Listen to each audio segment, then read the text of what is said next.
Hello students, आज हम लोग डिस्कस करेंगे next topic automation in office. आपका ये नेक्स्ट चैप्टर है जिसमें हम मेरिट्स, डीमेरिट्स और इसके इफेक्ट जो हैं वो करेंगे कि ऑटोमेशन के आपको पॉजिटिव नेगेटिव इफेक्ट क्या हैं, ठीक है। और ऑटोमेशन एक्चुअल में है क्या। ऑटोमेटिकली जो चीज़ें होती हैं, मतलब with the help of machine जो आप लोग करते हो। आपने घर में भी देखा होगा बहुत सारी चीज़ें ऐसी हैं जो ऑटोमेटिकली ऑटोमेटिक हैं, जैसे वॉशिंग मशीन हो गया, ठीक है। इसी तरीके से ऑफिस में या कंपनीज़ में भी बहुत सारी मशीन्स ऐसी हैं जिनको जस्ट आपको कमांड देने की ज़रूरत होती है, अपने आप वो आपकी चीज़ें बन जाती हैं, पैक भी हो जाती हैं।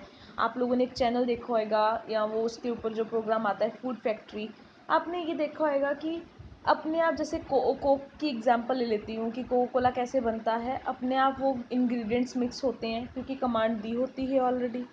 अपने आप बॉटल्स आती हैं, उसमें जो इंसर्ट होता है कोक, अपने आप कैप बंद हो जाता है उसका, देन उसके बाद पैकेजिंग हो जाती है।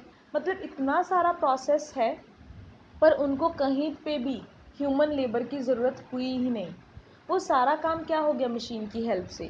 तो इसका आपको एक ड्रॉबैक भी है। ड्रॉबैक क्या है कि ऑटोमेशन की वजह से क्या हो जाएगी, अनएम्प्लॉयमेंट, ठीक है। ये है, इस तरीके से आपको और बहुत सारा नुकसान हो सकता है कि इसकी जो कॉस्ट है वो क्या होएगी, हाई, क्योंकि नॉर्मल मशीन, ये कौन सी मशीन है जो 1000-2000 में आ जाएगी या लाख रुपए में आ जाएगी। 50 लाख करोड़ में है इनकी बातें, कितनी महंगी महंगी ये मशीन्स आएंगी आपकी। तो ये मुझे क्या है, नुकसान भी है ऑटोमेशन का। और अपार्ट फ्रॉम नुकसान, हमें बहुत सारे फ़ायदे भी हैं इसके। आपको पता ही है कि अगर हमें लेबर नहीं चाहिए तो मशीन की हेल्प से काम बहुत एफिशिएंट तरीके से होता है। तो ये सारी चीज़ें हम डिस्कस करेंगे। ये तो मैंने आपको जनरल मीनिंग बताया अभी ऑटोमेशन का। आपकी बुक में ऑटोमेशन के बारे में क्या लिखा है कि automation refers to the use of devices for saving human labour, कि हमें ह्यूमन लेबर की ज़रूरत ना पड़े, उसकी वजह से हम क्या कर देंगे, वो सारा काम with the help of machines करेंगे। अब यहाँ पे इन्होंने एक चीज़ लिखी है कि सिर्फ इसमें मैं substitution of machinery for human effort आएगा। सब्स्टिट्यूशन होता है कि अगर मैंने लेबर नहीं यूज़ करनी तो उसकी जगह पे कौन सी चीज़ यूज़ करूँगी, मशीनरी, इसको बोलते हैं सब्स्टिट्यूट। और इसी को कहते हैं मैकेनिकल फीडबैक भी हम लोग कह सकते हैं कि काइंड ऑफ ये सेम चीज़ आ जाती है। The concept of automation was firstly applied to the factories. तो ये सबसे पहले जो आपका इफेक्ट यूज़ करा गया था ये फैक्ट्रीज़ में यूज़ करा गया था, क्योंकि आपको पता है फैक्ट्री ही एक ऐसी जगह है जहाँ पे आपको ज़्यादा से ज़्यादा प्रोडक्शन करनी पड़ती है। एक ऐसी जगह है जहाँ पे बहुत ज़्यादा ह्यूमन लेबर रिक्वायर्ड होता है, क्योंकि कंपनीज़ में तो चलो लोगों ने काम करना ही है, बट फैक्ट्रीज़ में मशीन्स के साथ साथ लेबर भी बहुत ज़्यादा काम करती है। सो कहते हैं ये अल्टीमेटली उनके लिए था, और इसलिए कहते हैं इनको बहुत ज़्यादा एडवांटेज मिला है, कस्टमर्स को भी और मैन्युफैक्चरर्स को भी। कस्टमर को क्यों, क्योंकि उनको क्वालिटी गुड्स मिलती हैं, और मैन्युफैक्चरर्स को क्यों, उनकी प्रोडक्शन ज़्यादा होती है। इसके अलावा और भी इनके बहुत ज़्यादा एडवांटेजेस हो सकते हैं।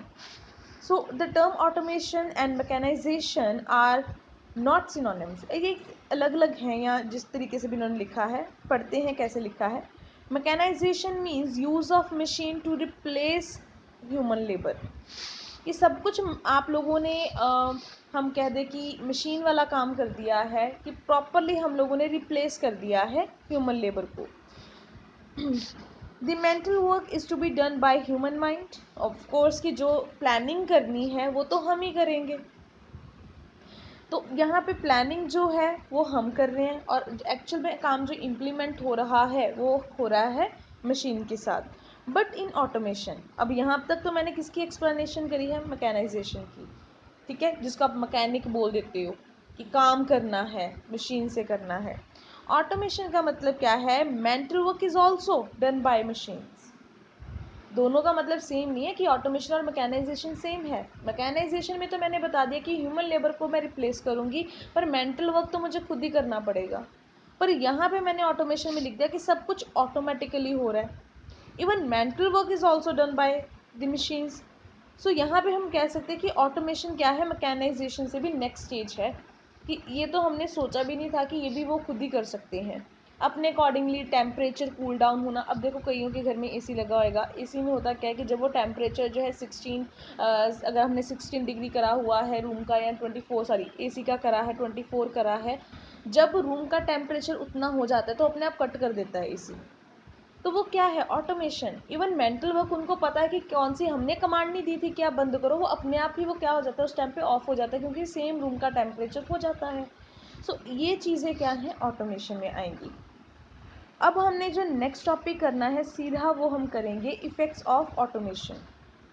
मैंने ऑटोमेशन की बात करी, मेंटल वर्क ऑटोमेशन में होता है, इवन ह्यूमन लेबर को रिप्लेस भी हम ऑटोमेशन में करते हैं। स्पीड से काम होता है, या कॉस्ट ज़्यादा आती है या कम आती है, ये एडवांटेजेस हम बाद में करते हैं, पहले इफ़ेक्ट करते हैं। हमने सबसे पहले डिस्कस करा था अनएम्प्लॉयमेंट। ऑटोमेशन की वजह से होता क्या है, अनएम्प्लॉयमेंट ज़्यादा होती है। जहाँ पे 10 लोगों की ज़रूरत थी, अब 10 लोग नहीं चाहिए, वहाँ पे वो सारा काम कौन कर रहा है, मशीन्स कर रहे हैं। जैसे आप लोगों ने सबने ऑलमोस्ट सबको ही पता होएगा कि गोल्डन टेम्पल में एक रोटियां बनाने वाली मशीन है लंगर हॉल में। तो वहाँ पे है क्या, अब हमें लोग नहीं चाहिए वो रोटियां बनाने के लिए, वो सारी जो जितनी भी हम कह दें कि वो लंगर बनता है वो with the help of machine बन रहा है। तो हमें इतने लोग नहीं चाहिए अब वहाँ पे। तो चलो वो फ्री सर्विस है, ठीक है, कम्युनिटी किचन की बात मैं कर रही हूँ। अदरवाइज़ अगर मैं बात करूँ कि फैक्ट्रीज़ की, सेम फैक्ट्री में है कि अब इतने लोग नहीं चाहिए कि एक एक बैठ के बंदा जो है वो कोई साफ़ करे, कोई चीज़ बनाए, फिर उसको पॉलिश करे। हमें मशीन ही काफ़ी है, मशीन ही वो सारा काम करेगी। तो ये तो है कि रिप्लेसमेंट हो चुकी है, ये इफ़ेक्ट है सबसे पहले ऑटोमेशन का। नेक्स्ट वन लिखा है huge investment, when I was talking about cost. अब ये डिसएडवांटेज है मेरा, इफ़ेक्ट है तो नेगेटिव इफेक्ट भी तो हो सकता है ना किसी चीज़ का। अब ये कहते हैं कि जो कॉस्ट है, इन्वेस्टमेंट कॉस्ट, वो बहुत ज़्यादा है। इट मीन्स कि जो आप लोगों की आगे स्मॉल फर्म्स हैं वो इसको अफोर्ड नहीं कर सकती। चलो ये पॉइंट तो मैं बाद में करती हूँ कि वो क्यों नहीं अफोर्ड कर सकती। अभी तो हम ये वाली बात करते हैं कि ह्यूज इन्वेस्टमेंट है। सो जो भी मशीनरी कहते हैं आप लोगों को ऑटोमेशन के लिए चाहिए, पहली बात तो वो ये है कि वो ईज़िली अवेलेबल इन इंडिया नहीं है, आपको इम्पोर्ट करनी पड़ेगी। अगर मैं उन चीज़ों को इम्पोर्ट करूँगी फॉरेन कंट्री से, तो इसका मतलब ये है कि मुझे उसके ऊपर ज़्यादा जो है कस्टम ड्यूटीज़ पे करनी पड़ेगी। जब इंपोर्ट करूँगी तो चार्जेस, इंश्योरेंस चार्जेस पे करने पड़ेंगे, और उसका अल्टीमेटली प्राइस क्या हो जाएगा, इंक्रीज़ हो जाएगा। ये भी नुकसान है। To import such machine from other countries may increase the cost of the project. अभी मैंने बता दिया कि अगर आपकी कॉस्ट, मशीनरी की कॉस्ट क्या है, ज़्यादा है, उसकी वजह से आपका जो हर प्रोजेक्ट का, या मैं बोलूँ कि प्रोडक्ट की कॉस्ट है, वो भी बढ़ जाएगी। चलो सिंपल सी एग्जांपल लेते हैं, इसको यहाँ पे रिलेट मत करना, बस समझ लेना। हम शॉप में जाते हैं ना, तो वहाँ पे कई चीज़ें ऐसे बोलते हैं ये इम्पोर्टेड प्रोडक्ट है, आपको बोलते हैं ना वो इम्पोर्टेड प्रोडक्ट, मतलब इसीलिए वो इसे आपको महंगा दे देते हैं कि ये बाहर से आया है प्रोडक्ट, तो वो आपसे ज़्यादा कॉस्ट चार्ज करते हैं, खर्चा भी तो आपका ज़्यादा होता है ना, सेम कंपनी में होता है। जब इन्वेस्टमेंट ज़्यादा होती है, कॉस्टली होती है मशीनरी, उसकी वजह से प्रोजेक्ट कॉस्ट भी आपकी बढ़ जाती है। सो कहते हैं कि इसीलिए, so to control the cost machine should be manufactured in our country. Should be करनी चाहिए, वो होती है या नहीं होती वो बात की बात है, कि इसीलिए वो कहते हैं कि जो मशीन्स हैं वो इंडिया में ही मैन्युफैक्चर होनी चाहिए, ताकि हमारा जो इम्पोर्ट करने का खर्चा है वो काफ़ी हद तक कम हो जाए। अब हम बात करेंगे unsuitable for small firms. Small firm है तो पैसा भी क्या होएगा, स्मॉल, कम होएगा। मतलब अगर पैसा कम है तो इसका आपको क्या नुकसान है फिर, अगर पैसा भी आपके पास कम है तो आप अफोर्ड ही नहीं कर सकते उन चीज़ों को लेना। अगर आप ले भी लोगे तो आपका प्रॉफिट बिल्कुल ज़ीरो हो जाएगा, ठीक है।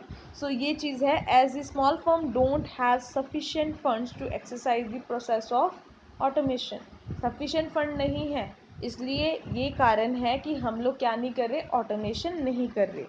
It is not suitable for them, so only large firm can go for automation. So वही जो है कंपटीशन क्रिएट कर सकती हैं, वही जो है ज़्यादा पैसा कमा सकती हैं।